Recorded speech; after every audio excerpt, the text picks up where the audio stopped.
चलिए जी, स्टार्ट कर रहे हैं security laws and capital market. Basically इसे फर्स्ट क्लास कंसीडर कीजिएगा, security laws and capital market की। पूरा सब्जेक्ट दो पार्ट्स में डिवाइडेड है, जैसे कि हमने डिस्कस किया था।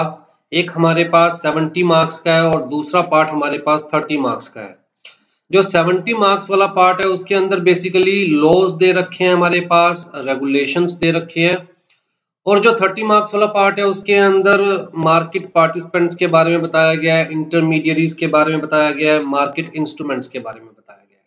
ठीक है, तो सबसे पहले हम लोग सेबी एक्ट स्टार्ट कर रहे हैं, क्योंकि उसके अंदर एक बार सारे वर्ड्स आ जाएंगे। तो मैं चाहता हूं कम से कम एक बार आपके सामने सारे वर्ड्स आ जाए जो कि इस सब्जेक्ट के अंदर हमें पढ़ने हैं। आ जाइए जी।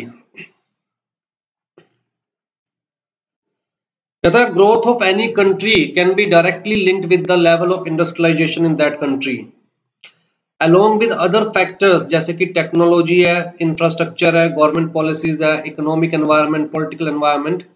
Availability of funds is one of the most important factors which drive industrialization in any country.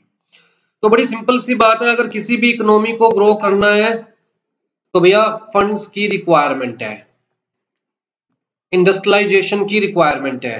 और फंड्स का मतलब हम यहाँ लाख, 2 लाख, 5 लाख या 10 लाख की बात नहीं कर रहे हैं, हम बात कर रहे हैं बड़ी इंडस्ट्रीज की, जैसे कि एयरलाइंस है, जैसे कि रेलवेज है, जैसे कि मेट्रो है।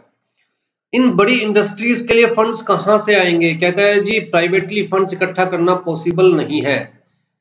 तो फंड्स तब आएंगे जब पब्लिक इन इंडस्ट्रीज में अपनी सेविंग्स इन्वेस्ट करेगी।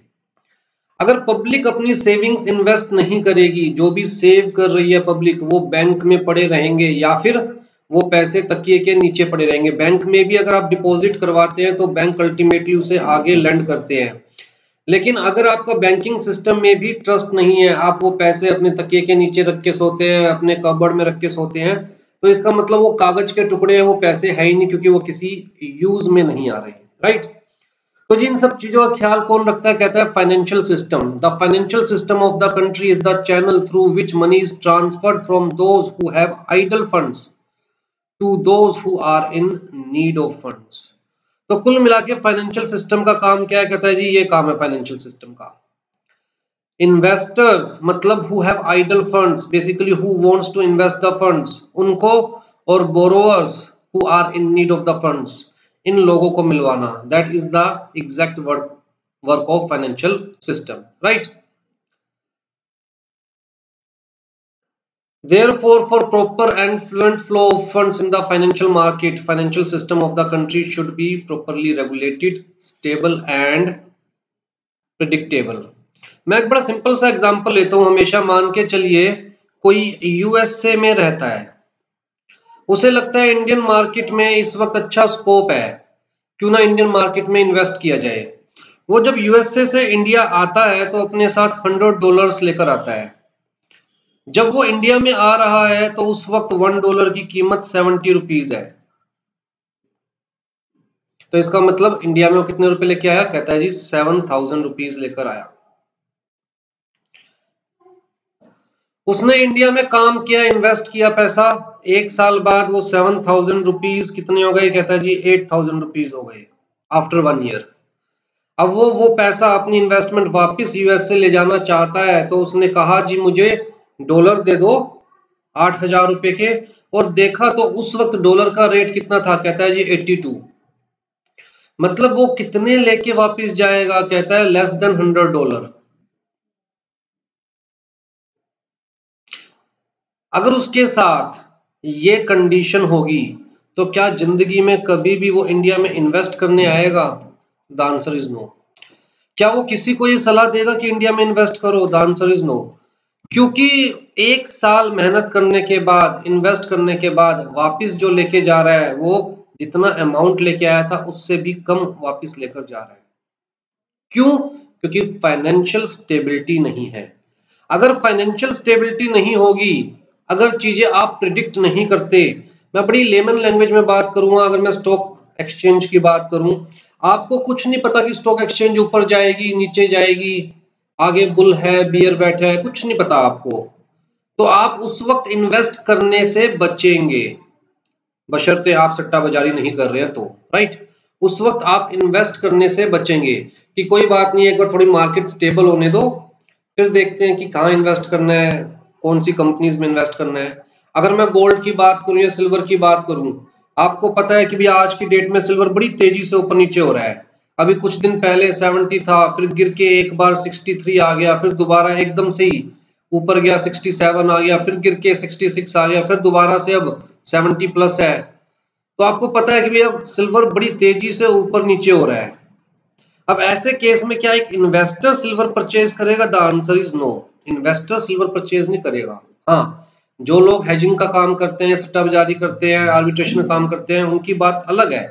अदरवाइज एक इन्वेस्टर जो लॉन्ग टर्म के पॉइंट ऑफ व्यू से इन्वेस्ट करता है, कहता है जी वो इन्वेस्ट नहीं करेगा, वो कहेगा कोई बात नहीं, मार्केट थोड़ी स्टेबल होने दो, उसके बाद मैं इन्वेस्ट करूंगा, क्योंकि मुझे तो रिटर्न्स चाहिए, चाहे धीरे धीरे ऊपर जाए पर मार्केट ऊपर जाएगी तभी इन्वेस्टमेंट का फायदा है।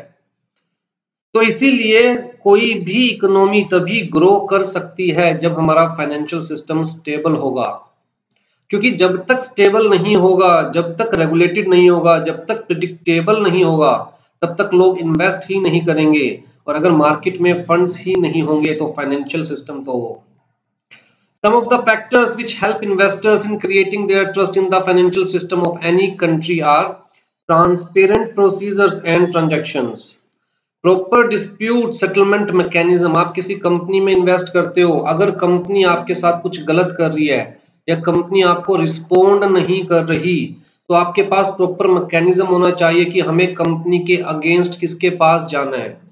अगर हमें यही नहीं पता कि सामने वाला जब गलत करेगा तो हमें किसके पास जाना है, तो हम उस एनवायरनमेंट में पार्टिसिपेट करने से बचेंगे, right.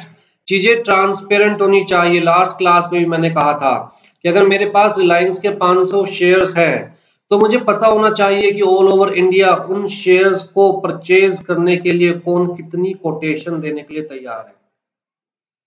Stability and predictability of the financial market, equal availability of all material and price sensitive information, बहुत इंपॉर्टेंट पॉइंट है। कहता है जी किसी भी कंपनी के फंडामेंटल्स सबके पास अवेलेबल होने चाहिए। सबके पास कब अवेलेबल होंगे? जब उन फंडामेंटल्स को पब्लिक प्लेटफॉर्म पर डाला जाएगा। जैसे कि हम लोग कंपनी लॉ में भी टाइम टू टाइम पढ़ते आए हैं कि भैया अगर ये इवेंट है तो आपको स्टॉक एक्सचेंज को विदिन 24 आवर्स इन्फॉर्म करना है।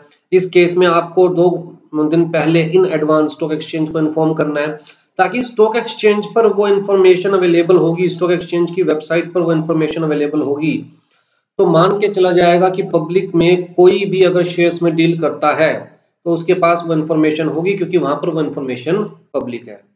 अगर हिडन इंफॉर्मेशन के बेसिस पर ट्रांजैक्शंस की जाएगी, इनसाइडर इंफॉर्मेशन के बेसिस पर ट्रांजैक्शन की जाएगी, तो बेनिफिट सिर्फ उनको होने वाला है जिनके पास इंफॉर्मेशन, और जिनके पास इंफॉर्मेशन नहीं है उनके साथ सिर्फ धोखा होने वाला है।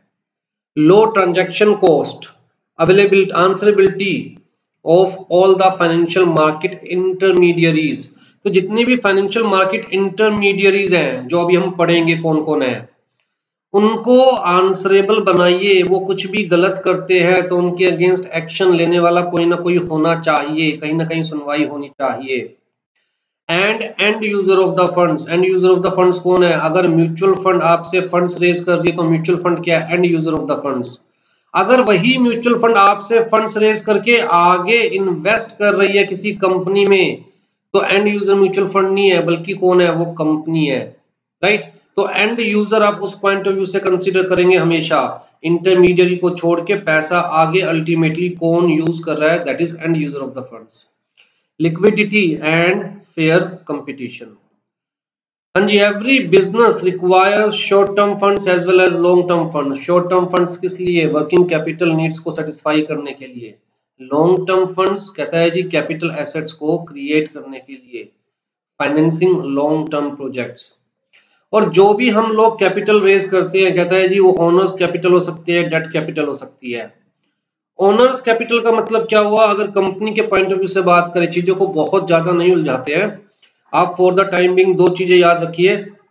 एक शेयर्स के पॉइंट ऑफ व्यू से मैं कहता हूं जी कंपनी, दूसरा यूनिट्स के पॉइंट ऑफ व्यू से जैसे कि म्यूचुअल फंड्स है, वेंचर कैपिटल्स है, इन सबको डीपली डिस्कस करेंगे। फॉर द टाइम बिंग हम कह रहे हैं ओनर्स कैपिटल का मतलब कंपनी के पॉइंट ऑफ व्यू से बात करें तो या तो प्रेफरेंस शेयर्स या फिर इक्विटी शेयर्स की बात कर रहे हैं, राइट। डेट कैपिटल अगर कंपनी के पॉइंट ऑफ व्यू से बात करें या तो बोरोइंग होगी हमारे पास, या फिर डिपॉजिट्स हो गए, या डिबेंचर्स हो गए, या फिर बॉन्ड्स हो गए, बस।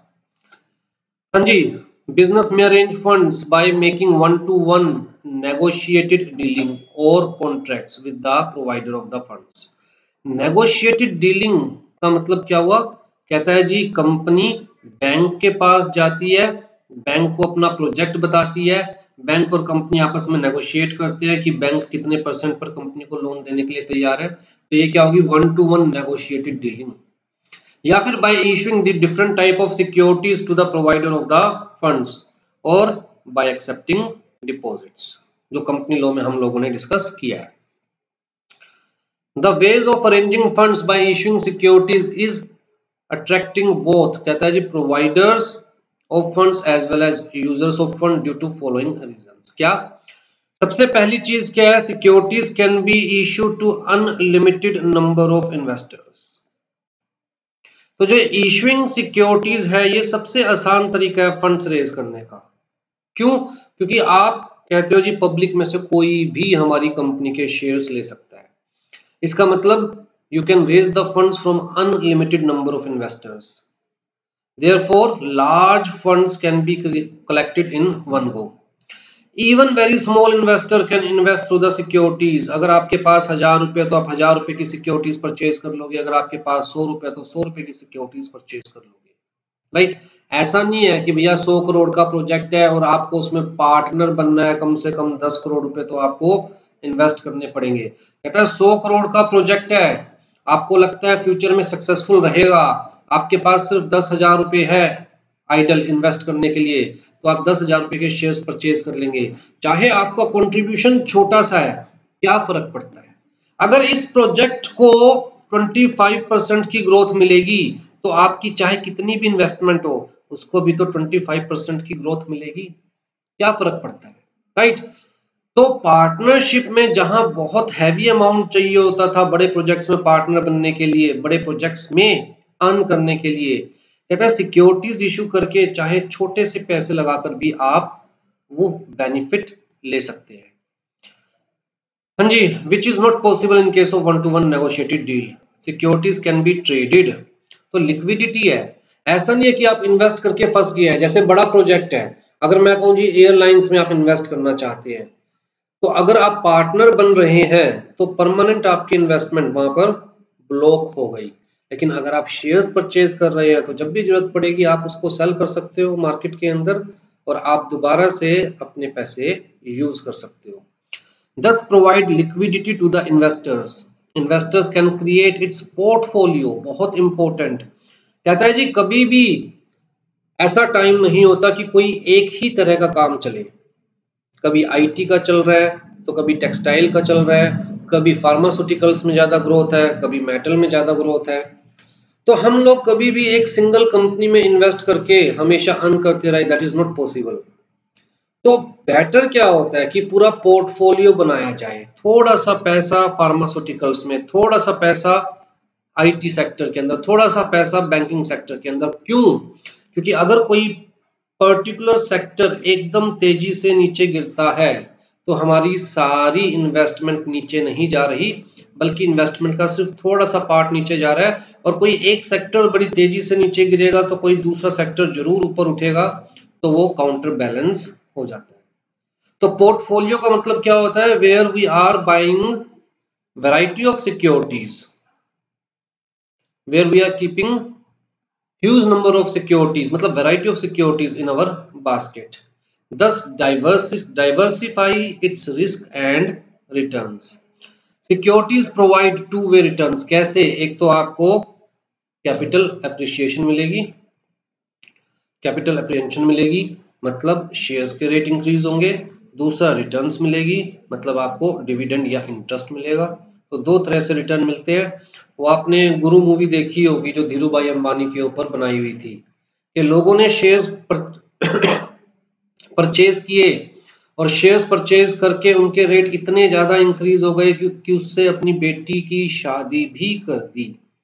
तो एक्चुअल में ये चीजें होती थी, मतलब मेरी आंखों के सामने इन्फोसिस का शेयर 3200 रुपए से स्टार्ट हुआ और देखते ही देखते विद इन सेम डे सारे सर्किट्स तोड़ता हुआ 4200 रुपए 4300 रुपए तक चला गया।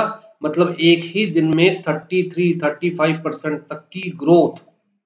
बार बार सर्किट लगा, बार बार ट्रेडिंग रुकी, लेकिन फिर भी बढ़ता ही चला गया। ये बात मैं बता रहा हूँ नियरली 95 के अराउंड की। तो उस वक्त इतने ज्यादा हमारे पास एडवांस सिस्टम भी नहीं थे, और जो सर्किट्स लगते थे उस टाइम पर, उस टाइम पे क्या होता था कि सर्किट लगेंगे 25% ग्रोथ के बाद, एकदम से 25% ग्रोथ हो जाएगी, उसके बाद सर्किट लगेगा और ट्रेडिंग रुक जाएगी। तो पहला सर्किट लगा 25% पर, फिर दोबारा ट्रेडिंग स्टार्ट हो गई आफ्टर हाफ एन आवर, सीधा 4200 के आसपास दोबारा रेट खुला। तो एक्चुअल में इतना रिटर्न मिल जाता था, सट्टेबाजी चलती थी, इंफॉर्मेशन के बेसिस पे तो काम होता नहीं था। हाँ जी, financial system and overview. The financial system is the system that allows the transfer of money between the savers and the borrowers. It comprises a set of complex and closely interconnected financial market, financial institutions, financial instruments, financial services, financial practices, and financial transactions. So basically, financial system covers both credit and cash transaction. ये line में highlight कर रहा हूं, इसके ऊपर short note generally आ जाता है, इसके ऊपर शॉर्ट नोट जनरली आ जाता है। राइट शॉर्ट नोट मतलब ये लाइन दे देंगे और कहेंगे कमेंट या राइट अ शॉर्ट नोट। तो जी फाइनेंशियल सिस्टम के अंदर दोनों तरह की ट्रांजैक्शंस कवर होती है, कैश ट्रांजैक्शंस भी, क्रेडिट भी। सिर्फ कैश ट्रांजैक्शन कवर नहीं होती। Financial system is the base of every economy. If financial system is not strong and organized, the flow of funds in the economy may be affected, and this will directly affect the growth of the country. आ जाइए जी, functions of good financial system short note के according सिर्फ 2 से 3 marks में पूछा गया आज तक, जब भी पूछा गया है तो मैंने 6 पॉइंट्स लिखे हुए हैं। अगर बाई चांस आपके अटेम्प्ट में और ज्यादा मार्क्स का आ जाए तो थोड़ा सा इसको एक्सप्लेन कर दीजिएगा। रेगुलेशन ऑफ करेंसी, उसका एग्जांपल मैं ऑलरेडी दे चुका हूं। अगर करेंसी रेगुलेटेड नहीं होगी तो उस फाइनेंशियल सिस्टम में कोई भी नहीं कमा सकता, और जहां कोई भी नहीं कमा सकता वहां पर कोई भी इन्वेस्ट नहीं करेगा, और जब हमारे पास मार्केट में फंड्स ही नहीं होंगे तो नई नई चीजें कहां से आएगी। बैंकिंग फंक्शंस, क्रेडिट कंट्रोल, कितना मार्केट में क्रेडिट होना चाहिए उसे कंट्रोल करना बहुत इंपॉर्टेंट है। अगर जो ज्यादा क्रेडिट हो गया लोगों की परचेजिंग पावर इंक्रीज हो जाएगी, इन्फ्लेशन आ जाएगा। और अगर क्रेडिट जो से ज्यादा कम हो गया मार्केट में, लोगों की परचेजिंग पावर बहुत कम हो जाएगी। तो आप समझ सकते हैं, राइट। हाँ जी, administration of fiscal and monetary policies, तो tax related policies and monetary policies, regulating and administrating money market and securities market. तो बेसिकली फाइनेंशियल मार्केट को हम दो मार्केट्स में डिवाइड कर सकते हैं, money market and securities market. Maintaining liquidity. What is financial market? Financial market is a mechanism that allow a channel of allocation of the savings to the investment. तो कुछ भी ऐसा arrangement, कुछ भी ऐसा structure, it may be physical, it may be electronic, it may be over phone, कुछ भी, चाहे वो हवाओं में है, कुछ भी ऐसा structure जो कि कहता है जी allocation of saving to investment, ये हमारा मोटिव पूरा कर रहा है, उस स्ट्रक्चर को हम क्या बोलेंगे? Financial market. चाहे फोन पे ही उधार लिया दिया जा रहा है, चाहे फोन पे ही शेयर्स खरीदे बेचे जा रहे हैं, तो वो भी अपने आप में क्या है? कहता है जी financial market over phone. Simple सी बात है। तो मैकेनिज्म, कोई भी ऐसा structure that allows a channel for allocation of savings to investment, raising and managing of short term and long term funds by issuance of various type of instruments and securities, and buying and selling of financial securities, commodities, other fungible items of value। fungible items क्या होती है? fungibility क्या होती है, किसी को पता है? वॉइस नहीं आ रही।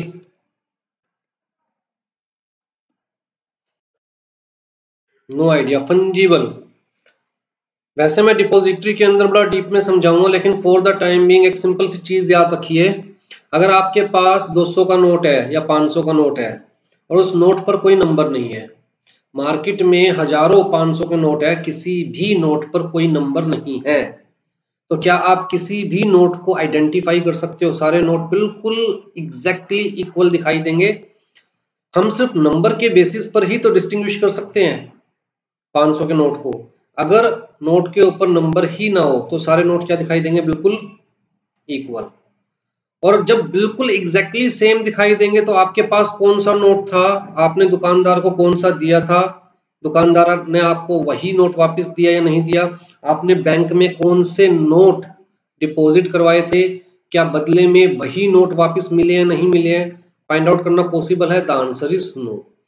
तो जहां पर हम किसी भी आइटम की यूनिक आइडेंटिफिकेशन खत्म कर देते हैं तो उसे कहते हैं फंजेबिलिटी खत्म, मतलब फंजेबिलिटी होना। उसे क्या कहते हैं? फंजेबिलिटी होना। हम कहेंगे वो आइटम क्या हो गई? Fungible, right. तो other fungible items of value at lower transaction cost at prices that reflect an efficient market hypothesis। Efficient market hypothesis कहता है पूरी मार्केट एक्चुअल में भ्रम पर ही चलती है। जो हमारे पास फ्यूचर्स हैं या ऑप्शंस है, सब क्या है? एस्टिमेट्स ही तो है कि हाँ 1 महीने बाद शेयर का रेट इतना हो जाएगा, 2 महीने बाद इतना हो जाएगा, गोल्ड का रेट 3 महीने बाद इतना हो जाएगा। लेकिन ये जो हाइपोथेसिस है हमारे पास, ये सारी क्या होनी चाहिए? On the basis of information. कहता है रिस्क लिया जाना चाहिए but risk should be calculated. इसीलिए अगर कोई भी कॉन्ट्रैक्ट मैं और आप घर पर बैठ के करते हैं, मैं आपसे कॉन्ट्रैक्ट कर रहा हूं कि ठीक है भैया आप मुझे 3 महीने बाद रिलायंस का शेयर 300 रुपए का दे दीजिएगा। अब मैं ये सोच रहा हूं कि 3 महीने बाद रिलायंस का शेयर हो जाएगा 400 का, आप मुझे देंगे 300 का, तो मुझे प्रॉफिट हो जाएगा 100 रुपए का। वहीं आप सोच रहे हैं 3 महीने बाद रिलायंस का शेयर हो जाएगा 250 का, आप मुझे देंगे 300 का, तो आपको 50 रुपए का प्रॉफिट हो जाएगा। तो मैं बुल पर हूं। बुल का मतलब कहता है जी जो मान के चल रहा है मार्केट ऊपर जाएगी। आप बियर पर हो, मतलब जो मान के चल रहा है मार्केट ठंडी हो जाएगी। तो बुल हॉट ब्लडेड होता है, इसलिए जो लोग ये सोचते हैं कि मार्केट ऊपर जाएगी, हम कहते हैं कि ये बुल पर है। और जो लोग ये सोचते हैं कि मार्केट नीचे जाएगी, हम कहते हैं ये बियर पर है, मतलब कोल्ड ब्लडेड। तो मैं भी अपनी तरफ से मान के चल रहा हूं मुझे प्रॉफिट होगा, आप भी अपनी तरफ से मान के चल रहे हो कि आपको प्रॉफिट होगा। लेकिन क्या यहां पर कोई कॉन्ट्रैक्ट हुआ हमारे बीच में? कहते हैं हाँ हुआ ना। कौन सा? ओरल। अगर मान के चलो आफ्टर 3 मंथ्स एक्चुअल में जो शेयर का रेट था वो 500 था, मैं दिली दिल खुश हो रहा हूं कि मैंने तो ऑलरेडी 300 में परचेज किया हुआ है, तो भैया 300 में लूंगा मैं तुषार से और बाहर की बार 500 का बेच दूंगा। कितने का प्रॉफिट होगा मुझे? 200 रुपए का। और आप टेंशन में थे कि भैया 500 रुपए का शेयर है, 300 रुपए में क्यों दूं, 200 रुपए का लॉस क्यों लूं? आप मना कर देते हो कि भैया मैं नहीं दे रहा शेयर्स। तो मैं कहता हूं भैया हमारे बीच में कॉन्ट्रैक्ट हुआ था, आप कहते हो दिखाओ कहां लिखा था, बुलाओ जिसके सामने हुआ था। तो इसका मतलब यहां पर डिस्प्यूट होने के चांसेस ज्यादा है। पहली चीज, यहां पर डिस्प्यूट होने के चांसेस ज्यादा है। दूसरी चीज, कहता है घर पे बैठा हुआ इंसान हो सकता है इंफॉर्मेशन के बेसिस पर ये सोच रहा हो कि आगे जाके मार्केट ऊपर जाएगी या नीचे जाएगी, या हो सकता है एवं खाली बैठे जुबान हिलाने में क्या जाता है, कौन सा आज जेब से पैसे जा रहे हैं, 3 महीने बाद का कॉन्ट्रैक्ट है, 3 महीने बाद देखेंगे, फिलहाल कुछ करने को नहीं है तो चलो यही कर लेते हैं। तो हो सकता है बिना इंफॉर्मेशन के बेसिस पर कॉन्ट्रैक्ट में एंटर कर लिया हो, लेकिन उस वक्त क्योंकि जेब से पैसा नहीं गया तो दिल में दर्द नहीं हो रहा था, दिल घबरा नहीं रहा था। लेकिन जब जेब से पैसा जाने की बारी आई तो सिर्फ दिल नहीं घबरा रहा बल्कि माथे पे पसीना आ गया, और कहां से लाएंगे पैसे? तो डिस्प्यूट ज्यादा होंगे, कॉन्ट्रैक्ट ज्यादा फेल होंगे, मार्केट ज्यादा फेल होगी। ऐसा काम ना हो। जो हाइपोथेसिस है वो सारी की सारी एफिशिएंटली क्रिएट की जाए तभी हम कहेंगे efficient market hypothesis means on the basis of appropriate information. और वो कब होगा? जब इस टाइप के कॉन्ट्रैक्ट्स को भी रेगुलेट किया जाएगा बाय सम रेगुलेटर। जब इस टाइप के कॉन्ट्रैक्ट्स को भी कहता है जी on the basis of information create किया जाएगा, जब ऐसे कॉन्ट्रैक्ट्स पब्लिकली अवेलेबल होंगे और लोग देख पाएंगे कि एक्चुअल में किसी ने ऐसा कॉन्ट्रैक्ट किया है, तो लोग एक्चुअल में ये उम्मीद करेंगे कि आगे जाके मार्केट ऊपर जाएगी या नीचे जाएगी, right. Activities in the financial market includes production, distribution, exchange, holding of financial assets or instruments of different kinds of the financial institution, bank, companies, mutual fund, collective investment schemes, and other types of issuers to satisfy their financial needs. अब जी यहाँ पर एक simple सा मतलब हम कह रहे हैं जी फाइनेंशियल एसेट्स। अगर आपको कहे short note on financial assets तो आप क्या लिखेंगे? एक्चुअल में फाइनेंशियल एसेट वर्ड से आप क्या समझते हैं?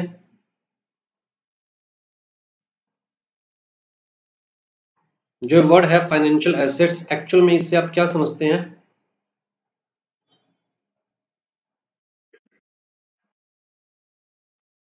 जैसे कि शेयर्स हैं या आप सिक्योरिटीज कह सकते हैं। अच्छा, बैंक जो लोन्स देते हैं, एडवांसेस देते हैं, क्या वो भी फाइनेंशियल एसेट्स हैं?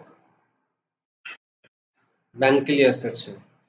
तो माइंड में ये कंफ्यूजन मत रखना जो 90% बच्चों को होते हैं, यार पता नहीं किस टाइप के एसेट की बात कर रहे हैं, मूवेबल है, इमूवेबल है, कौन सी एसेट है। फाइनेंशियल एसेट का मतलब बैंक के लिए, इवन जो बैंक लोन्स दे रहे हैं बैंक के लिए, वो भी एसेट है।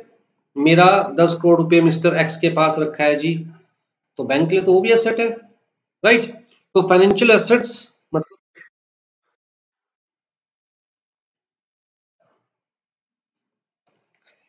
इतनी जल्दी कैसे बताया? आ जाओ जी। फाइनेंशियल मार्केट कहता है जी इंडिया में, स्पेसिफिकली इंडिया में, वैसे तो वर्ल्ड वाइड यही हाल है, लेकिन स्पेसिफिकली इंडिया में हमारे पास ऑर्गेनाइज्ड सेक्टर होता है, अनऑर्गेनाइज्ड होता है। ठीक है जी। जो ऑर्गेनाइज्ड है उसके अंदर कहता है कुछ तो डिसइंटरमीडिएटेड होता है और कुछ इंटरमीडिएटेड होता है। अब जी अनऑर्गेनाइज्ड का मतलब क्या हुआ? बड़ा सिंपल सा एग्जांपल देता हूं। छोटी छोटी दुकान खोल के बैठे हुए हैं कुछ फाइनेंसर्स, कहते हैं अपने आप को। उनके हाथ में ज्यादा पैसा नहीं है, लेट से 10 लाख रुपए लेके दुकान खोल के बैठ गए। अब जी रिक्शा वाला है जिसे बेचारे को 10,000 रुपए चाहिए, 10,000 तो बहुत बड़ी अमाउंट लिख दी मैंने। रिक्शा वाला जिसे बेचारे को लेट से 2,500 रुपए चाहिए, ठीक है। वो बैंक के पास थोड़ा जाएगा लोन मांगने, या कोई उसका ऐसा मददगार, ऐसा नोन, ऐसा रिलेटिव, ऐसा फ्रेंड में नहीं जो एक साथ उसे 2,500 रुपए उधार दे दे, क्योंकि पता है कि कल को आएंगे नहीं आएंगे नहीं पता। तो भैया इन जैसे लोगों के लिए ये लोग दुकान खोल के बैठे हैं, दो चार बदमाश रखे हुए हैं। अब रिक्शा वाला इसके पास जाएगा, कहेगा 2,500 रुपए चाहिए, कहेगा कोई बात नहीं ले ले, कोई दिक्कत नहीं। उसे पता है रिक्शा वाला कहाँ भागने वाला है, राइट। भागेगा तो पीछे बीवी बच्चे हैं, तो 2,500 रुपए रिक्शा वाले को देंगे और इससे कहेंगे 100 रुपए डेली वापस दे दियो। उसे पता है कि रिक्शा वाला अगर एक साथ मैं कहूँगा 2,500 रुपए दे दे तो कभी नहीं दे पाएगा, तो उसे कहेंगे 100 रुपए डेली वापस देने पड़ेंगे 30 डेज के अंदर अंदर। तो इसका मतलब 2,500 रुपए दिए, 100 रुपए हर रोज वापस भी ले रहा है, और टोटल मिलाकर कितने रुपए ले रहा है? 3,000 रुपए। तो कितना मोटा प्रॉफिट है। ये कौन सा सेक्टर है? कहता है जी अनऑर्गेनाइज्ड सेक्टर है। किसान है, जमींदार के पास जा रहा है पैसे लेने के लिए, क्या कोई लिखा पढ़ा तो रही है? The answer is no. क्या कोई कॉन्ट्रैक्ट एक्चुअल में क्रिएट हो रहा है? The answer is no. क्या टर्म्स एंड कंडीशंस फेयर है? कहता जी पता ही नहीं। जरूरत है उस वक्त किसान को, जमींदार जो बोलेगा उस टर्म्स एंड कंडीशंस पे किसान एग्री कर लेगा। तो ये कौन सा सेक्टर है? कहता जी अनऑर्गेनाइज्ड, राइट। ऑर्गेनाइज्ड सेक्टर की हम बात करें तो जो हमारी सिक्योरिटीज मार्केट है, स्पेसिफिकली जो भी ट्रेडिंग स्टॉक एक्सचेंज पर हो रही है, वो कौन सा सेक्टर है? कहता है जी ऑर्गेनाइज्ड। यहां पर हमारे पास रेगुलेटर है। जो मनी मार्केट है, मनी मार्केट में स्पेसिफिकली कहता है जैसे बैंकिंग सिस्टम, ये भी तो मनी मार्केट का ही पार्ट है। यहाँ कौन सा सिक्योरिटीज है? ये जो मैंने एग्जांपल दिया रिक्शा वाला वाला, तो ये भी तो मनी मार्केट का ही पार्ट है। यहाँ पर कौन सा सिक्योरिटीज इन्वॉल्व है? लेकिन क्या ये ऑर्गेनाइज्ड है? The answer is no. लेकिन अगर आप बैंक में लोन लेने जाते हो तो क्या वो सेक्टर, वो पार्ट ऑर्गेनाइज्ड है मनी मार्केट का? The answer is yes. तो कहता है जी ऑर्गेनाइज्ड भी हो सकता है, अनऑर्गेनाइज्ड भी हो सकता है। Organised regulated by various regulators under various statutes. Unorganised जहां पर कोई रेगुलेटर उस पर्टिकुलर एक्टिविटी को, उस पर्टिकुलर मार्केट को रेगुलेट नहीं कर रहा। Providers and users of the funds in the market includes individual financial institutions, government, corporates, depending upon whether the market involves intermediary or not. अब जी आप बैंक के पास जाते हो, आप बैंक के पास जाते हो लोन लेने के लिए, तो बताइए कि यहां पर इंटरमीडियरी है कोई या नहीं है? ये इंटरमीडिएटेड मार्केट का एग्जांपल है या फिर नॉन इंटरमीडिएटेड मार्केट का एग्जांपल है?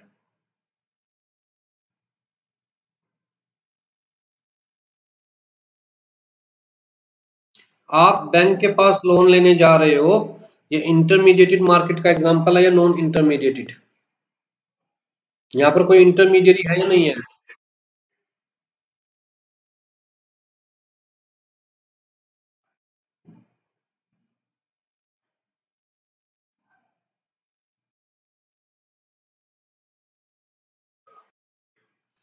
ये कौन है इंटरमीडियरी? एक्चुअल में बैंक क्या अपना पैसा दे रहा है आपको उधार?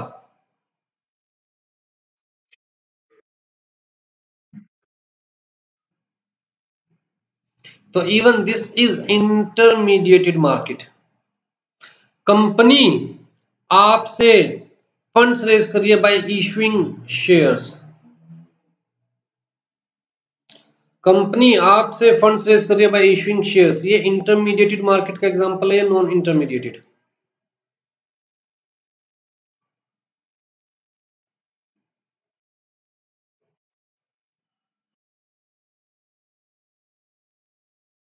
कंपनी आपसे डायरेक्टली पैसा ले रही है, बीच में कोई इंटरमीडियरी नहीं है। जिन इंटरमीडियरी की आप बात कर रहे हो वो कंपनी को असिस्ट कर रहे हैं उस प्रोसेस को पूरा करने में, लेकिन वो बीच में पैसा रख के आगे कंपनी को नहीं दे रहे। बैंक पैसा अपने बिहाफ पर लेता है, अपनी टर्म्स एंड कंडीशंस पर आगे देता है।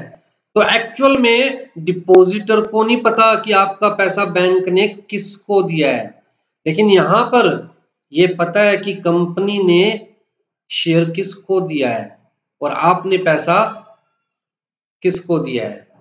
बात समझिए, इंटरमीडिएटेड है या नहीं है वो फाइंड आउट करने के लिए आप ये देखिए, एंड यूजर और लेंडर एक दूसरे को जानते नहीं जानते, एक दूसरे के टच में है या नहीं है, एक दूसरे को बाउंड कर रहे हैं या नहीं कर रहे।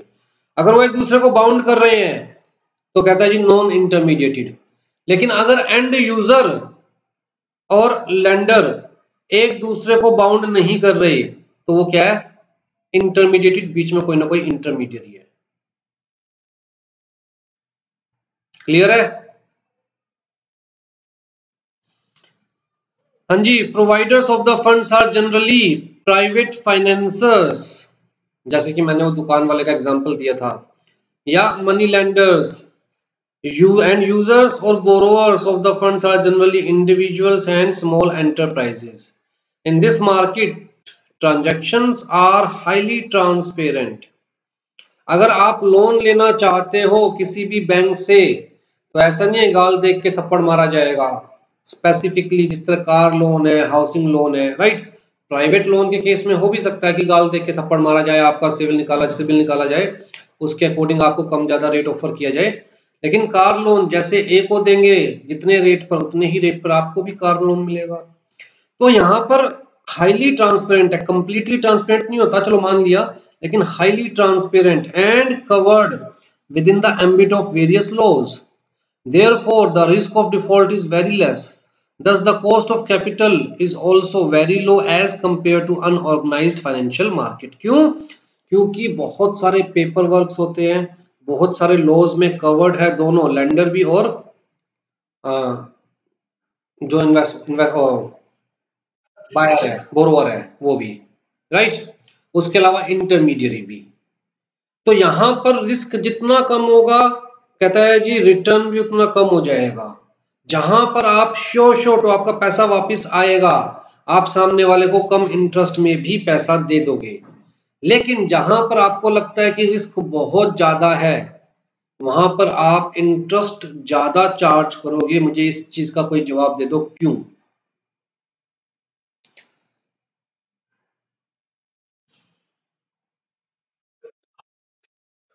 वहां पर आप ज्यादा चार्ज करोगे।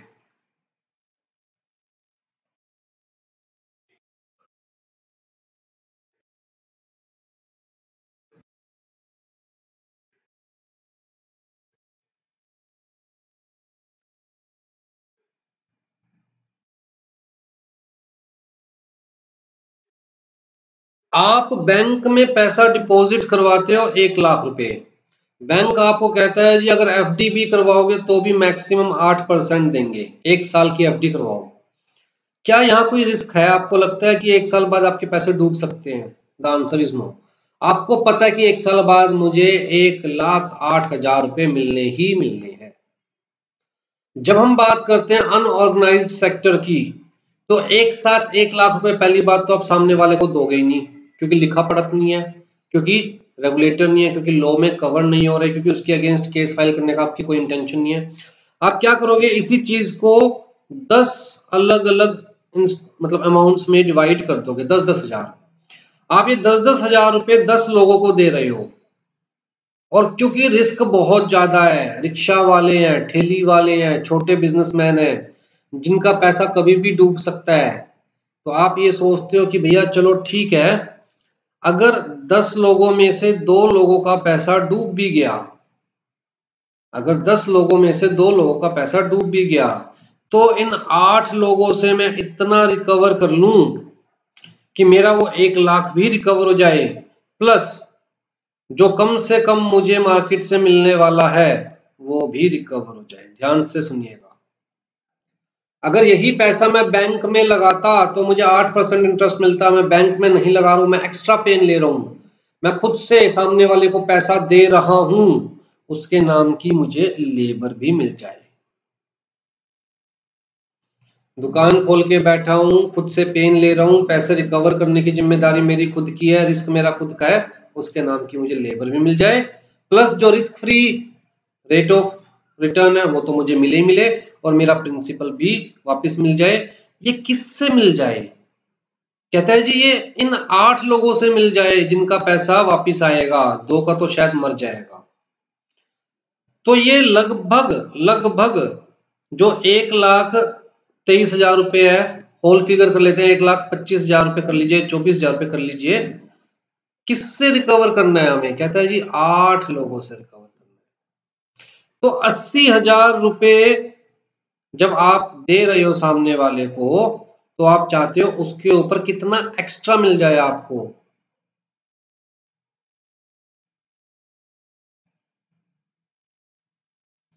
80,000 रुपए जब आप दे रहे हो तो आप चाहते हो उसके ऊपर कितना मिल जाए? 44,000 रुपए एक्स्ट्रा मिल जाए, क्योंकि 2 के पैसे तो मरने ही मरने, प्रिंसिपल भी मरना है, इंटरेस्ट तो दूर की बात है। इसलिए अनऑर्गेनाइज सेक्टर में हमेशा रेट ऑफ इंटरेस्ट ज्यादा रहता है, ऑर्गेनाइज सेक्टर में हमेशा रेट ऑफ इंटरेस्ट थोड़ा रहता है। Transaction in this market includes 1 to 1, 1 to many, 1 to many to 1, and इस मार्केट के अंदर कहता है जी हमेशा 1 to 1 ही रहती है। Therefore liquidity is very poor. There are formal markets, therefore certain standards exist for the transaction in this market. Generally, rate of interest and other factors depends upon the terms and conditions prevailing in the market. जैसे कि demand and supply है, laws है, risk and return है। कहता है यहाँ कोई formal market नहीं होती, तो कोई स्टैंडर्ड्स नहीं है, गाल देखकर थप्पड़ मारा जाता है, सामने वाले की जैसी जरूरत उससे उतना ज्यादा चार्ज करो। अच्छा भैया जुआ में हार गए 10,000 रुपए, ओहो हो, बुक्की तो आपके घर पहुंच जाएगा। आप एक काम कीजिए, 10,000 रुपये दिलवा तो देंगे हम आपको, लेकिन सामने वाला 20,000 वापस लेगा 1 महीने बाद। मरता आदमी क्या नहीं करता, ले लियो भाई 20,000 रुपये वापस ले लियो। अपना मोबाइल बेच कर दे दूं और क्या करूंगा। तो यहाँ गाल देख के थप्पड़ मारा जाता है। और इन छोटे मोटी जो ये लैंडिंग की जाती है, इसके बेसिस पर ही बहुत सारे बहुत मोटे पैसे कमाए जाते हैं। मैं जब इंजीनियरिंग में था तो मेरे कॉलेज में एक लड़का था और वो ऐसी अपॉर्चुनिटीज को कैश जरूर करता था। तो मुझे याद है वो जब कॉलेज में आया था तो उसने एक अलग से पॉकेट कह लीजिए, अकाउंट कह लीजिए, बना रखा था और उसमें सिर्फ उसने 10,000 रुपीज इनिशियली एक तरह से वो डाल रखे थे। और 4 साल बाद जब वो कॉलेज से निकला था तो लगभग 7 लाख रुपए, उस 10,000 के लगभग 7 लाख रुपए करके निकला था। ठीक है जी। दिस मार्केट पर हर कोई नहीं कर सकता ना ये काम। लड़ना पड़ता है पैसे निकलवाने के लिए, उल्टे सीधे काम करने। हाँ जी। अरे उसके तो एक कॉल पर 4-4 जिप्सी बाहर खड़ी होती थी कॉलेज के। तो हर कोई नहीं कर सकता ये काम। This market deals with both negotiated debts and equity और डेट इंस्ट्रूमेंट। यहाँ पर तो बस नेगोशिएटेड डेट्स होते हैं, यहाँ पर कोई इंस्ट्रूमेंट्स तो होते नहीं। ऑर्गेनाइज्ड फाइनेंशियल मार्केट कहता है जी, ऑर्गेनाइज्ड फाइनेंशियल मार्केट में भी इंटरमीडिएटेड फाइनेंशियल मार्केट और डिसइंटरमीडिएटेड फाइनेंशियल मार्केट। तो जी intermediated financial market, three tier system. Three tier system का मतलब कहता है original provider of the funds at the first tier. तो आप ओरिजिनल प्रोवाइडर हो। फिर जी intermediaries like bank, financial institutions, mutual funds, venture capitalist at the second tier. तो म्यूचुअल फंड्स भी क्या है? म्यूचुअल फंड्स आपसे पैसा लेते हैं। आप यूनिट किसकी परचेज कर रहे हो? You are purchasing the units of mutual funds. और म्यूचुअल फंड्स वही पैसा आगे इन्वेस्ट करते हैं, लेट्स से कंपनीज में, वही पैसा आगे कंपनीज में इन्वेस्ट कर रहे हैं। तो क्या आपके बीच में और कंपनी के बीच में कोई लीगल ऑब्लिगेशंस है? क्या आप एक दूसरे को बाउंड कर रहे हो? The answer is no. अगर आप एक दूसरे को बाउंड नहीं कर रहे तो मतलब कोई ना कोई बीच में है जो आपको बाउंड कर रहे हो और आप उसे बाउंड कर रहे हैं, मतलब ये इंटरमीडिएटेड मार्केट है। तो बड़ा सिंपल सा मैंने आपको क्राइटेरिया बता दिया। हमेशा ये देख लीजिएगा कि क्या एंड यूजर के बीच में और ओरिजिनल प्रोवाइडर के बीच में लीगल ऑब्लिगेशंस है, क्या वो एक दूसरे को बाउंड कर रहे हैं? अगर यस तो नॉन इंटरमीडिएटेड, अगर नो तो इंटरमीडिएटेड। हाँ जी, ultimate user of the funds like corporates, enterprises at the third tier. तो ये थ्री टायर सिस्टम अगर शॉर्ट नोट पूछा जाए तो लिख सकते हो ना। No one to one relationship between the original investor and the actual borrower. Poor liquidity, यहां पर लिक्विडिटी पुअर होती है। क्यों पुअर होती है? क्योंकि बीच में कौन आ गया? एक इंटरमीडिएट आ गया। जैसे कि मान के चलते हैं कि मैं बैंक के पास जाता हूं और मैंने बैंक से लोन ले लिया, लेट्स से 10 लाख रुपए का। ठीक है, बैंक ने ये जो पैसे मुझे दिए थे, मान के चलते हैं ये किसके पैसे थे? लेट्स से मिस्टर एक्स के पैसे थे। अब ये 10 लाख रुपए का क्या क्रिएट हो गया? एक तरह से कहता है जी फाइनेंशियल एसेट।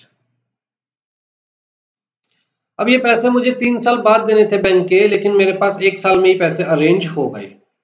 मेरे पास पैसे अरेंज हो गए तो क्या मैं इस फाइनेंशियल एसेट को मार्केट में ओपनली सेल कर सकता हूं कि भाई 2 साल की वैलिडिटी है, 10 लाख रुपए का लोन है, बताइए किसी को चाहिए? तो कहता नहीं जी, नॉट पॉसिबल। क्यों? वन टू वन ट्रांजेक्शन है, मेरे और बैंक के बीच में ट्रांजेक्शन है, मेरे और बैंक के बीच में कॉन्ट्रैक्ट है।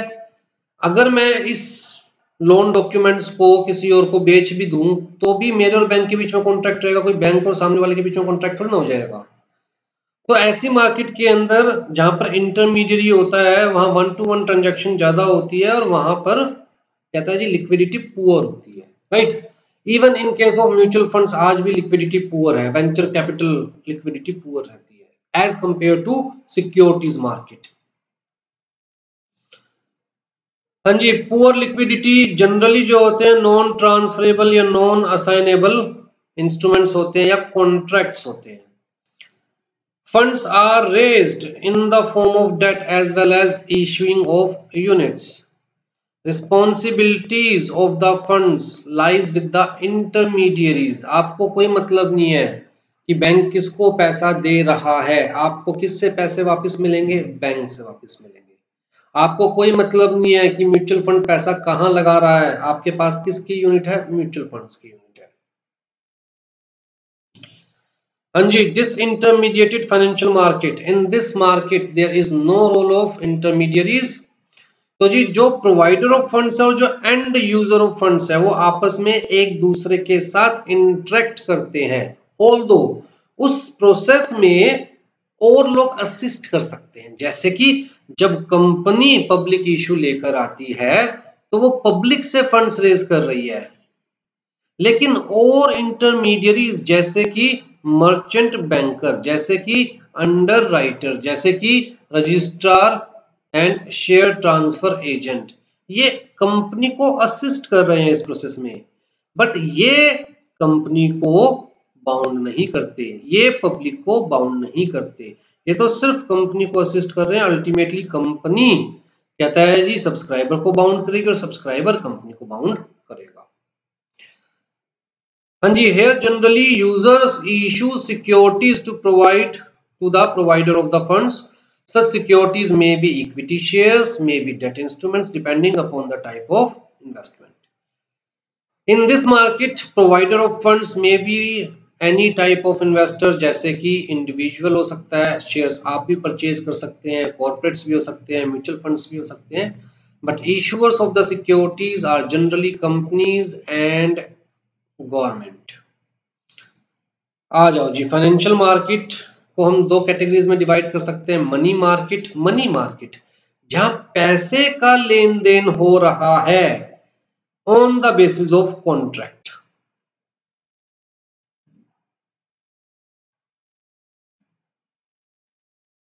जहां पैसे का लेन देन हो रहा है फॉर शॉर्ट टर्म।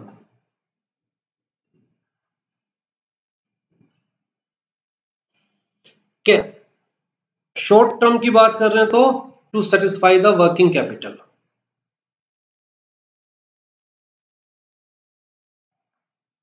ठीक है, तो हो सकता है contract may be oral may be written. ठीक है जी, हो सकता है this money market may be organised may be unorganised. हो सकता है हेयर वी हैव इंटरमीडियरी, तो इंटरमीडिएटेड और नॉन इंटरमीडिएटेड। ठीक, तो जैसे वो दुकानदार और रिक्शा वाले का एग्जांपल लिया था, even that is the part of money market, एक अनऑर्गेनाइज्ड मनी मार्केट जहां पर कोई इंटरमीडियरी नहीं था, उसका एग्जांपल था वो। और जब हम बैंक का एग्जांपल ले रहे हैं तो that is also money market, आप बैंक से लोन लेने जा रहे हैं, that is organised money market जहां पर इंटरमीडियरी है, बैंक इज इंटरमीडियरी। ठीक है जी, तो जनरली हम मनी मार्केट के अंदर वो ट्रांजैक्शंस कंसीडर करते हैं जो जनरली 1 ईयर तक के लिए होती है, जहां आप फंड्स रेज कर रहे हैं जनरली 1 ईयर तक के लिए। और मनी मार्केट के अंदर ऑल्दो कोई एग्जैक्ट डेफिनेशन नहीं है, बट हम फंड्स रेज करते हैं in the form of debt. जो हम फंड्स रेज करते हैं वो in the form of debt raise करते हैं। जब हम बात करें कैपिटल मार्केट, तो कैपिटल अपने आप में वर्ड सजेस्ट कर रहा है कि to satisfy capital requirement, means to create capital assets.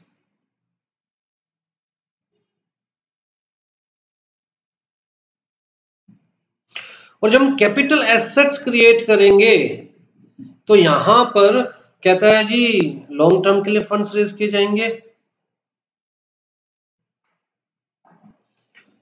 और जब लॉन्ग टर्म के लिए फंड्स रेज किए जाते हैं तो they may be in the form of debt, they may be in the form of capital.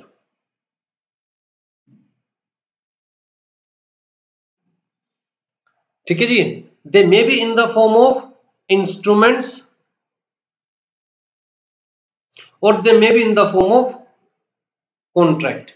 अगर मैं बैंक के पास जा रहा हूं और बैंक से 10 साल के लिए लोन लेता हूं, तो चाहे मैं बैंक से लोन ले रहा हूं 10 साल के लिए ले रहा हूं क्योंकि मुझे अपनी फैक्ट्री बनानी है, तो जी लॉन्ग टर्म के लिए ले रहा हूं, कैपिटल एसेट क्रिएट करने के लिए ले रहा हूं, डेट के फॉर्म में ले रहा हूं, कॉन्ट्रैक्ट करके ले रहा हूं बैंक के साथ, तो शायद आपको एक कंफ्यूजन हो ये मनी मार्केट का पार्ट है, but the answer is no, this is the part of capital market.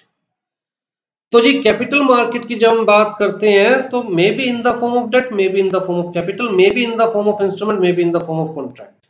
ठीक, इसलिए कैपिटल मार्केट को दो अलग अलग कैटेगरीज में डिवाइड किया जाता है, एक तो सिक्योरिटीज मार्केट और दूसरा other forms of long term borrowing. तो जो बैंक का एग्जांपल ले रहा हूं कि मैं बैंक के पास गया, 10 साल के लिए लोन लिया जिससे मैं अपनी फैक्ट्री बनाऊंगा, कंस्ट्रक्ट करूंगा, I will create the capital asset, तो वो क्या जाएगा, other form of long term borrowing. तो other form of long term borrowing और सिक्योरिटीज मार्केट। सिक्योरिटीज मार्केट आपको पता ही है, सिक्योरिटीज मार्केट का एक्चुअल में क्या मतलब होता है। वैसे अगर हम लेमन की बात करें तो ऐसी मार्केट जहां पर सिक्योरिटीज की सेल परचेज होती है, स्टॉक एक्सचेंज भी सिक्योरिटीज मार्केट का ही पार्ट है, और जो नीम के, बरगद के, पीपल के पेड़ के नीचे खड़े होकर चिल्लाते हैं भैया यहाँ शेयर्स बिकते हैं, किसी को शेयर्स बेचने तो आ जाइए, वो भी सिक्योरिटीज मार्केट का ही पार्ट है, क्योंकि वहां पर भी अल्टीमेटली सिक्योरिटीज की सेल परचेज हो रही है। ठीक है, लेकिन ठीक है हम उस चीज को इग्नोर करते हैं, हम बात कर रहे हैं सिक्योरिटीज मार्केट। यहां पर आप किसको लेके चलेंगे, स्टॉक एक्सचेंज को। सिक्योरिटीज मार्केट स्टॉक एक्सचेंज, क्योंकि स्टॉक एक्सचेंज पर ही शेयर्स की सेल परचेज हो रही है। ठीक, वैसे वैसे सिर्फ स्टॉक एक्सचेंज नहीं होता, दोबारा रिपीट कर रहा हूं, बहुत सारी ऐसे कॉन्ट्रैक्ट्स होते हैं, जैसे अंडर राइटर अगर सिक्योरिटीज सेल कर रहा है तो अंडर राइटर को स्टॉक एक्सचेंज पे थोड़ा ना सिक्योरिटीज सेल कर रहा है ऑन द कंपनी, वो तो अपने क्लाइंट से डायरेक्ट डीलिंग करवा रहा है कंपनी की, तो even that is the part of securities market, लेकिन वो स्टॉक एक्सचेंज पर नहीं हो रहा है। अब जी अगर हम स्टॉक एक्सचेंज की बात करें तो कहता है, या जनरल सिक्योरिटीज मार्केट की बात करें तो प्राइमरी मार्केट और सेकेंडरी मार्केट। प्राइमरी मार्केट का मतलब, प्राइमरी मार्केट का मतलब कोई बताएगा।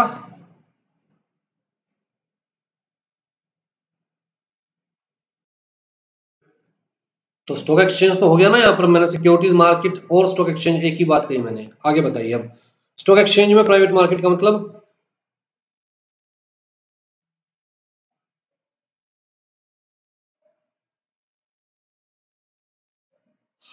Where you are issuing securities, और मैं फाइनेंशियल एसेट वर्ड यूज करूंगा that will be better, where you are issuing financial assets for the first time. जैसे कि कंपनी शेयर को फर्स्ट टाइम मार्केट में लेके आ रही है, तो वो क्या है, आईपीओ। और आईपीओ के अंदर न्यू शेयर्स मार्केट में इंट्रोड्यूस किए जाएंगे, एफपीओ।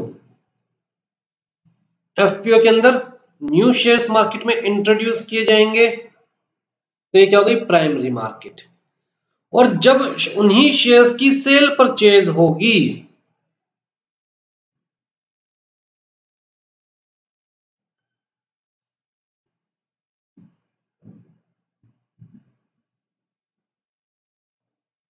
फाइनेंशियल एसेट कह लीजिए, फाइनेंशियल इंस्ट्रूमेंट कह लीजिए, तो वो क्या होगी, सेकेंडरी मार्केट।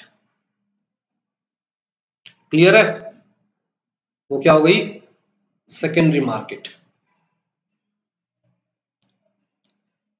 अच्छा देख लीजिए दोबारा, यहां पर कुछ भी ऐसा हो इस चार्ट में जो क्लियर ना हो।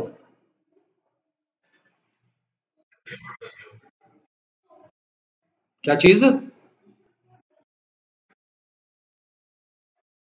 अच्छा ठीक है जी, आ जाइए हम सिक्योरिटी लॉज की बात करते हैं, जो कि आपके सिलेबस का पार्ट ए है। तो सिक्योरिटी लॉज के पॉइंट ऑफ व्यू से हमारे पास तीन ही एक्ट है। पहला कौन सा है जी, सेबी एक्ट 1992, दूसरा सिक्योरिटीज कॉन्ट्रैक्ट रेगुलेशन एक्ट 1956, तीसरा डिपोजिटरीज एक्ट 1996, उसके अलावा हम लोग कंपनीज एक्ट 1956, मैंने यहाँ पर 1956 इसलिए लिखा हुआ है क्योंकि आज भी जब मैंने सेबी एक्ट को देखा तो अमेंडेड है ये, as amended by securities laws amendment act 2014, मतलब कंपनीज एक्ट 2013 में आ चुका था, अमेंडेड है, तब भी इसके अंदर हर जगह क्या लिखा हुआ है, कंपनीज एक्ट 2000 और 1956, इसमें हर जगह क्या लिखा हुआ है, कंपनीज एक्ट 1956। तो इसलिए मैंने अभी तक कंपनीज एक्ट 1956 ही रहने दिया। मैं कहा पहले एक बार सिक्योरिटी लॉज में चेंज हो जाए तो उसके बाद हम चेंज कर लेंगे। तो आप यहां पर ये कह सकते हैं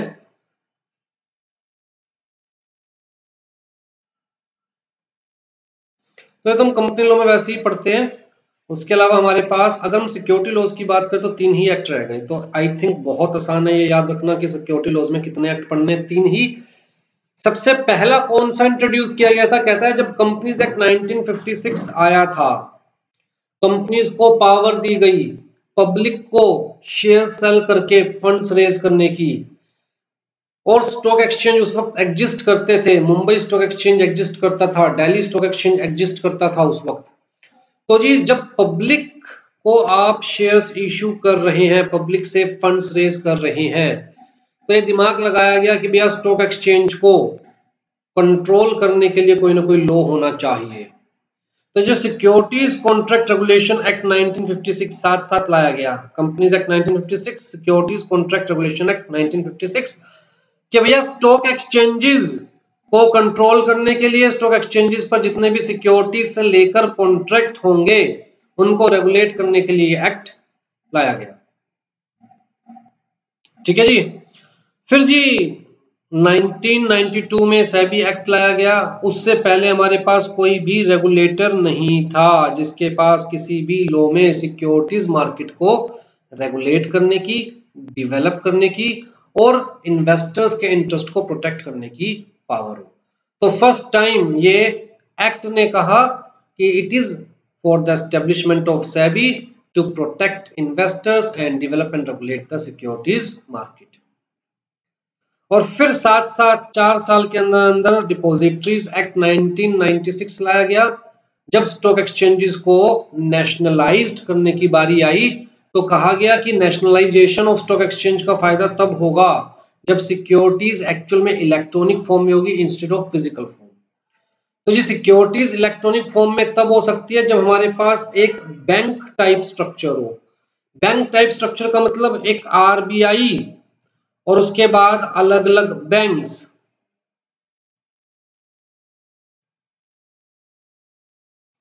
इन बैंक्स के खाते आरबीआई के पास हो और क्लाइंट के खाते बैंक के पास हो। तो यहां डिपॉजिटरी के अंदर एक तरह से हमारे पास डिपॉजिटरी एस्टेब्लिश की गई। कोई डिपॉजिटरी का नाम बताएगा किसी भी?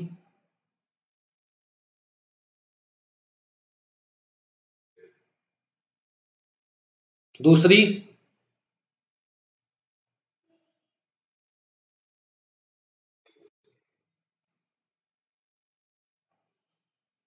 ठीक है। तो ये डिपॉजिटरीज क्या काम कर रही है, कहता है आरबीआई वाला, जस्ट लाइक आरबीआई। तो जी बैंक्स वाला काम कौन कर रहा है, कहता है बैंक्स वाला काम बैंक्स ही कर रहे हैं, क्योंकि इन डिपॉजिटरीज की बहुत शॉर्ट टाइम के अंदर लाखों branches all over India open करवाना पॉसिबल नहीं था और हर कोई मुंबई जाकर अपना डीमेट अकाउंट ओपन नहीं करवा सकता था। और उस वक्त इंटरनेट यूजेस या ऑनलाइन अकाउंट खोलने के इतने सारे प्रोसेस नहीं थे।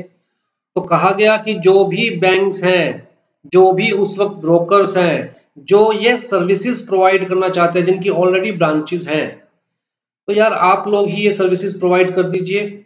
आप एक तरह से एनएसडीएल और सीडीएसएल के लिए ब्रांचेस वाला काम कीजिए। लोग आपके पास आएंगे, आपके पास अपना डीमेट अकाउंट ओपन करवाएंगे। ओपन किसके पास होगा, एनएसडीएल के पास ही, लेकिन एप्लीकेशन प्रोसेस किसके थ्रू होगी, आपके थ्रू प्रोसेस होगी। ठीक। तो ब्रोकर्स को कहा गया, बैंक्स को कहा गया, अंडरराइटर्स को कहा गया, मर्चेंट बैंकर्स को कहा गया, जिसने भी ये फैसिलिटी प्रोवाइड करवानी हो वो डिपॉजिटरी का पार्टिसिपेंट बन सकता है, उन्हें डिपॉजिटरी पार्टिसिपेंट बोला जाएगा। तो ये चीज तब पॉसिबल थी जब डिपॉजिटरी और डिपॉजिटरी पार्टिसिपेंट्स हो, तब जाके सिक्योरिटीज को इलेक्ट्रॉनिक फॉर्म में कन्वर्ट किया जा सकता है। और जब सिक्योरिटीज को इलेक्ट्रॉनिक फॉर्म में कन्वर्ट किया जाएगा, तभी रियल टाइम बेसिस पर मार्केट रिएक्ट करेगी। और जब रियल टाइम बेसिस पर मार्केट रिएक्ट करेगी, तभी मार्केट की एक्चुअल पोजीशन, करंट पोजीशन लोगों को दिखाई देगी, राइट। तो फाइनेंशियल सिस्टम को स्ट्रॉन्ग करने के लिए जरूरी था, तो 1996 में ये एक्ट लाया गया। आ जाइए जी, तो हमें स्टेप बाय स्टेप एक एक करके तीनों एक्ट के बारे में पढ़ना है। सेबी एक्ट के बारे में पढ़ना है, डिपॉजिटरी एक्ट के बारे में पढ़ना है, और जो सिक्योरिटीज कॉन्ट्रैक्ट रेगुलेशन एक्ट है उसके बारे में तो पढ़ना ही पढ़ना है।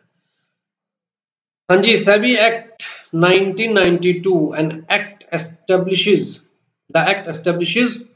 SEBI, Securities Exchange Board of India, with statutory powers for protecting the interest of investors in the securities, promoting the development of the securities market and regulating the securities market.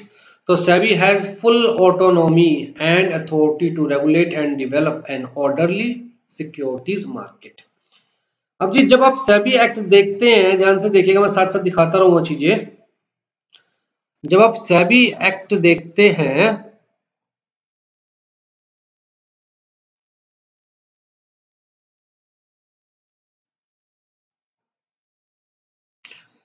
तो यहां पर लिखा हुआ है existing securities and exchange board,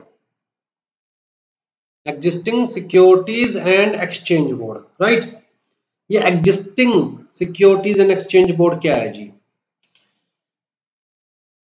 मैंने previous class में discuss किया था कि जी 1980s तक आते आते इन्वेस्टर का ट्रस्ट खत्म हो गया था फाइनेंशियल मार्केट से।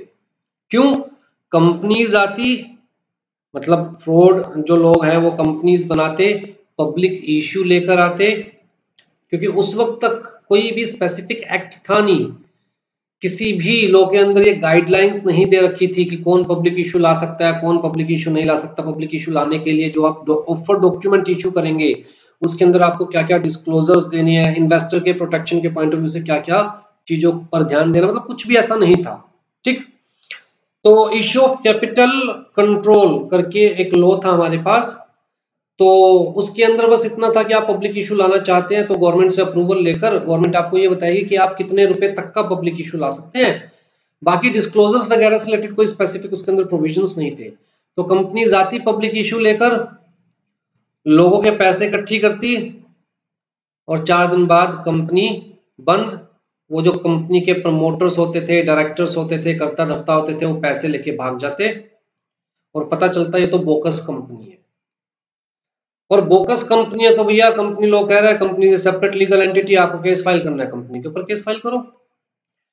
तो धीरे धीरे करके लोगों का ट्रस्ट खत्म होने लग गया और लोगों ने फाइनेंशियल मार्केट में इन्वेस्ट करना कम कर दिया।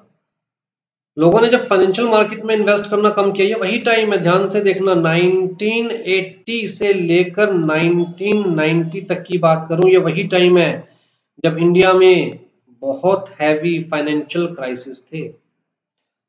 तो जी इंडिया का जो रिजर्व था, बेसिकली बैलेंस ऑफ पेमेंट था, वो भी सारा डिस्टर्ब हो चुका था, फॉरेन रिजर्व भी सारा का सारा डिस्टर्ब हो चुका था, और बिल्कुल कटोरा उठाने वाली नौबत आ गई थी। ये तो एक्सटर्नली, इवन इंटरनली भी लोगों ने जो सेविंग्स थी वो इन्वेस्ट करना बंद कर दी थी।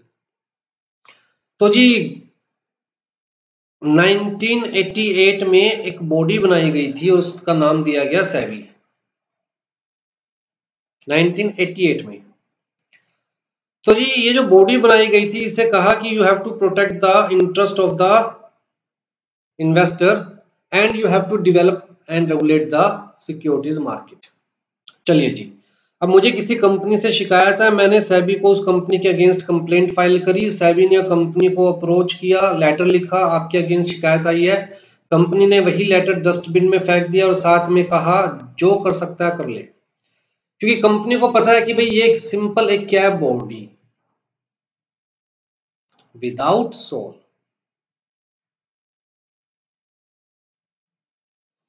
बॉडी विदाउट सोल, कहता है बॉडी तो बना दी, इसके अंदर जान तो फूकी ही नहीं, किसी भी लॉ में इस बॉडी को कोई पावर ही नहीं है।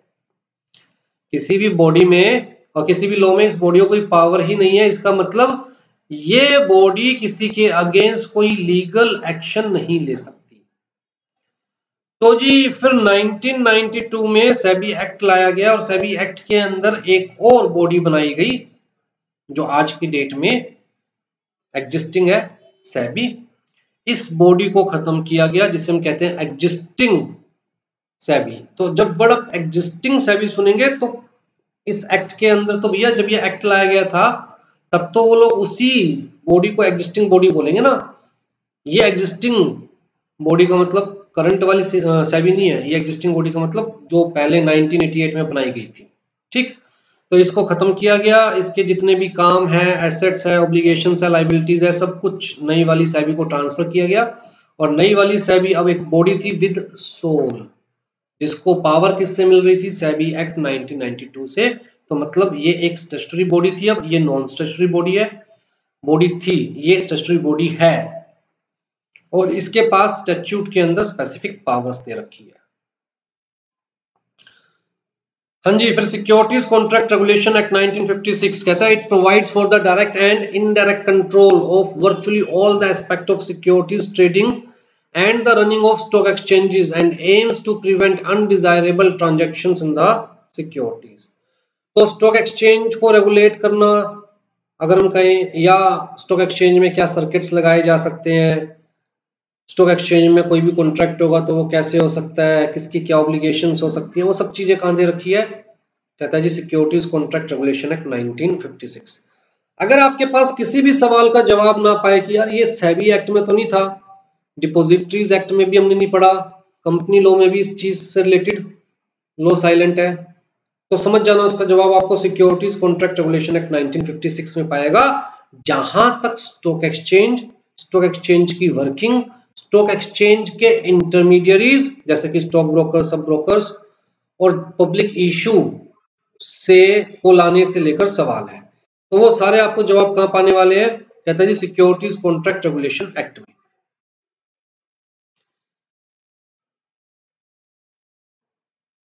ठीक है जी, तो it provides for the direct and indirect control of virtually all the aspects of securities trading and running of stock exchanges and aims to prevent undesirable transactions in securities. It gives central government SEBI regulatory jurisdiction over stock exchanges through a process of recognition and continued supervision। तो जी पहले जो stock exchanges थी वो regulated नहीं थी, recognised नहीं थी, जिसका मन करता था अपने घर में स्टॉक एक्सचेंज खोल के बैठ जाता था। वो गुरु मूवी देखी है ना, वो एक छोटे से कमरे के अंदर ट्रेडिंग करते थे, एक फ्लोर बना रखा था जिसपे खड़ा होकर बंदा चिल्लाता था हाँ भाई 500 का 500 का 500 का। तो जिसका जहां मन करता था वहां पर छोटी सी जगह को स्टॉक एक्सचेंज बना के बैठ जाता था। तो पहले जो स्टॉक एक्सचेंजेस होती थी, कहता है जी वो प्रोप्राइटरशिप के फॉर्म में भी होती थी, एचयूएफ के फॉर्म में भी होती थी, कंपनी के फॉर्म में भी होती थी, एसोसिएशन ऑफ पर्सन या बॉडी ऑफ इंडिविजुअल के फॉर्म में भी होती थी। बाद में इस एक्ट में कहा गया कि भैया स्टॉक एक्सचेंज सिर्फ वही रहेगी जो कि कॉर्पोरेट फॉर्म में होगी, मतलब इन the form of corporation, in the form of company, get yourself registered under companies act, जो भी करंट चल रहा है या जो भी सब चल रहा था। ठीक है, तो जितनी भी एओपी है, बीओआई है, सोल प्रोप्राइटरशिप है, एचयूएफ है, सबको अपने आप को कंपनी फॉर्म में कन्वर्ट करना पड़ेगा और इसी कॉन्सेप्ट को हम कहते हैं डीम्यूचुअलाइजेशन। डीम्यूचुअलाइजेशन, डीम्यूचुअलाइजेशन क्या होता है?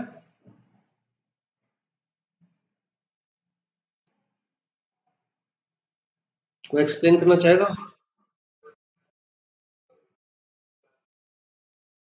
डीम्यूचुअलाइजेशन, conversion of any form in of business into company form of business is demutualization and corporatization। Conversion of any form of business into company form of business is corporatization and demutualization। demutualization क्यों? अगर आप stock exchange चला रहे हो just like association, just like a sole proprietor, ध्यान से देखिएगा, मैं एक स्टॉक एक्सचेंज रन कर रहा हूं एज सोल प्रोप्राइटर, तो भैया ओनर कौन है फ्लोर का? जहां खड़े होके बोली लगने वाली है मैं हूं। तो जी जो बेचने वाला है सेलर, वो किसके पास आएगा? मेरे पास। मैं कहूंगा ठीक है भैया लिखवा दे मेरे पास, लिस्टिंग करवा दे, तेरे पास क्या है बेचने के लिए, मैं ऑफर कर दूं आगे। तो सेलर ने कहा जी मेरे पास रिलायंस के शेयर्स हैं बेचने के लिए। मैंने कहा बता कितने में ऑफर देना चाहता है? सेलर ने कहा जी 500 रुपए में। ध्यान से देखिएगा, अब ये बात मुझे पता थी कि इसका जो रेट है मार्केट में 500 से ज्यादा ही मिल जाएगा। तो मैंने कहा यार तू कहाँ बोली लगवाएगा इसकी, तू एक काम कर ला, दुखी लग रहा है तू, 500 रुपए मुझसे ले जा, रिलायंस मेरे पास रख जा। और वही मैंने अपने पास रिलायंस के शेयर्स रख लिए। अब कोई मेरे पास बायर आता जी परचेज करने के लिए, मैंने कहा भैया बता कौन से शेयर्स परचेज करने, लिखवा दे मेरे पास। तो बायर ने कहा कि भैया मुझे रिलायंस के शेयर्स परचेज करने हैं। मैंने कहा रिलायंस के शेयर्स, चलो ठीक है मैं आपको कॉल कर दूं जब भी कोई बेचने वाला आएगा। तो मेरे पास पड़े थे, मैंने इसको बायर को कहा कि ठीक है भैया 550 में मिल रहे हैं, लेने तो बता। अब उस एरिया में खाली एक मैं ही ये काम कर रहा हूं। तो बायर ने कहा ठीक है 550 मिल रहे, 550 से मुझे दिलवा दीजिए। यहां पर मैंने 50 रुपए प्रॉफिट अर्न कर लिया। तो यहां पर मेरा पर्सनल इंटरेस्ट आ गया।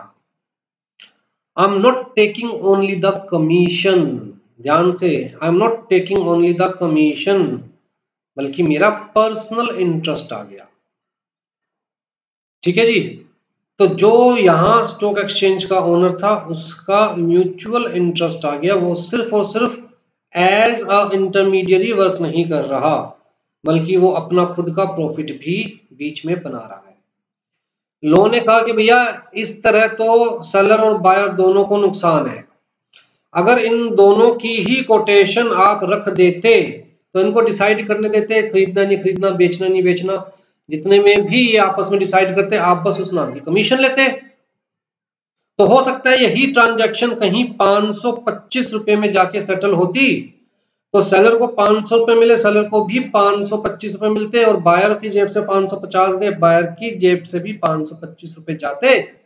आप दोनों से कमीशन लो ना, एक एक रुपये, दो दो रुपये, 1%, 2%, जितना आपका बनता कमीशन लो, पर कमीशन कह के लो ना।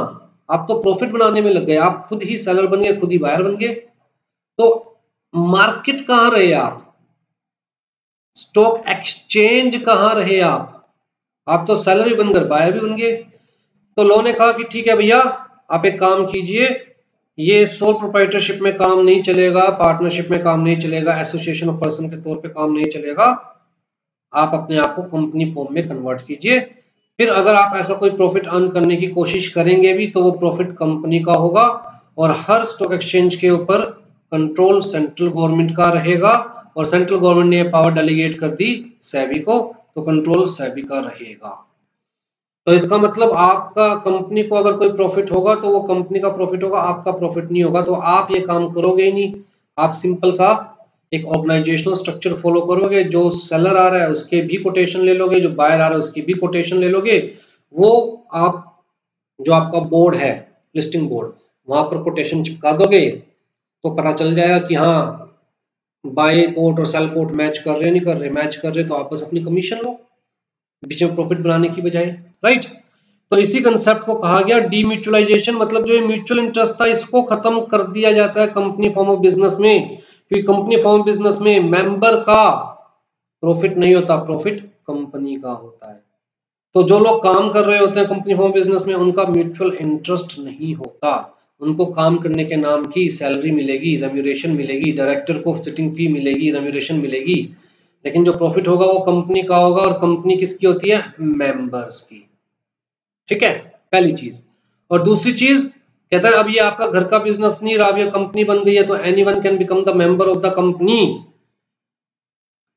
ऑल्दो एक पर्टिकुलर प्रोसीजर हम बताएंगे वो आपको फॉलो करना पड़ेगा, but anyone can become the member of the company.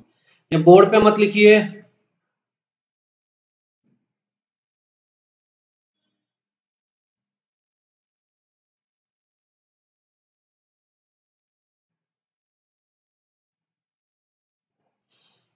ठीक है जी। तो ये काम किसके थ्रू किया गया? कहता है जी securities contract regulation act 1956। Concept को क्या बोला जाता है? Demutualisation and corporatisation. और याद रखिएगा एग्जाम्स के पॉइंट ऑफ व्यू से बहुत फेवरेट टॉपिक है एग्जामिनर का, शॉर्ट नोट में पूछने के लिए। हाँ जी, डिपॉजिटरीज एक्ट के अंदर कहता है जी establishment of the depositories in securities with the objective of ensuring free transferability of securities with speed, accuracy and security. उसके अलावा कहता है जी सेबी एक्ट के अंदर सेबी को रेगुलेशंस बनाने की पावर दी गई, सेंट्रल गवर्नमेंट को रूल्स बनाने की पावर दी गई with respect to the securities market. ठीक है, तो government has framed rules under SCRA, SEBI act and depositories act. SEBI has framed regulations under SEBI Act and Depositories Act for registration and regulation of all market intermediaries and for the prevention of unfair trade practice, insider trading, etc. Under these acts, government and SEBI issue notifications, guidelines, circulars which need to be complied with by the market participants. तो कुल मिलाकर legal framework क्या हो गया? कहता है जी 3 act हो गए, उनके अंदर जो रूल्स बनाए गए हैं वो हो गए, उसके अलावा रेगुलेशंस बनाए गए हैं वो हो गए, उसके अलावा कहता है जी नोटिफिकेशंस भी पढ़ने पड़ेंगे, सर्कुलर्स भी पढ़ने पड़ेंगे, गाइडलाइंस अगर इशू की जा रही है तो वो भी पढ़नी पड़ेगी, तब जाके सिक्योरिटीज मार्केट को हम कंप्लीटली समझ पाएंगे। रेगुलेटर्स कौन कौन है? कहता है जी रिस्पॉन्सिबिलिटी शेयर की गई है between department of economic affairs, ministry of corporate affairs, RBI and SEBI. The order of SEBI under security laws are appealable और सिक्योर मतलब SEBI के किसी भी ऑर्डर के अगेंस्ट अगर अपील करनी है तो सिक्योरिटीज एपेलेट ट्रिब्यूनल को अपील कर सकते हैं। अब जी SEBI एक्ट आने से पहले हमारे पास क्या था? The capital issue control act 1947। SEBI act लाया गया तो इसको खत्म कर दिया गया, रिपील कर दिया गया, ठीक, 1992 में। However, to ensure effective regulation of market, SEBI Act 1992 was enacted to empower SEBI with the statutory powers. लो जी, ये एक बेसिक फ्रेमवर्क था जिसमें से हर अटेम्प्ट में 5 नंबर का क्वेश्चन जरूर पूछा जाता है। जनरल क्वेश्चन 3 का हो सकता है, 4 का हो सकता है, 5 का हो सकता है, पर जरूर आता है। ठीक है, अभी तक जितने भी पेजेस हमने कवर किए।